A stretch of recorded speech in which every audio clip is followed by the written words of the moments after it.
Patay ang isang senior citizen matapos pagsasaksakin ng umano'y hired killer. Ang motibo raw ng itinuturong utak sa krimen, pera. Narito ang eksklusibo kong pagtutok. Mapark siya doon, no? Dumating ang suspect sakay ng motorsiklo. Hindi siya nagubad ng helmet at jacket. At dito, inabangan niya ang biktima na makapasok sa eskinita. Agad niya itong sinundan hanggang sa looban.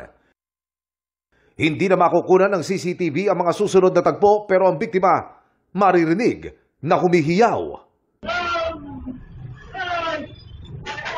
Inundayan pala siya noon nang hindi pa madeterminang saksak ng suspect.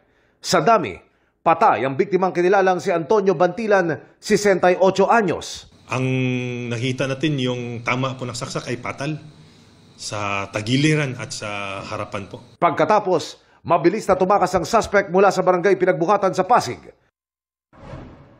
Pero agad din siyang nadakip ng Pasig Police sa isang follow-up operation sa karatig bayan ng Pateros. The arrested suspect was able to reveal the mastermind and he admitted the commission of the crime. Ikinanta niya si Ramon Velasco alias Ara bilang utak daw ng krimen. Ang motibo ayon sa investigasyon. Pera po. Dahil itong may-ari ng property na si victim ay sinangla niya sa halagang 500,000 doon sa mastermind.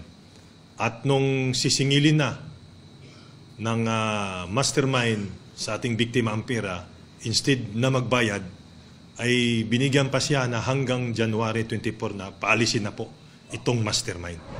Inamin ng suspect sa mga pulis, binayaran siya ng 20,000 pesos ni alias Ara para itumba ang biktima. Alang-alang lang sa pera dahil kasi unang-una po is magbabagong taon. Gusto ko lang po yung maging masaya.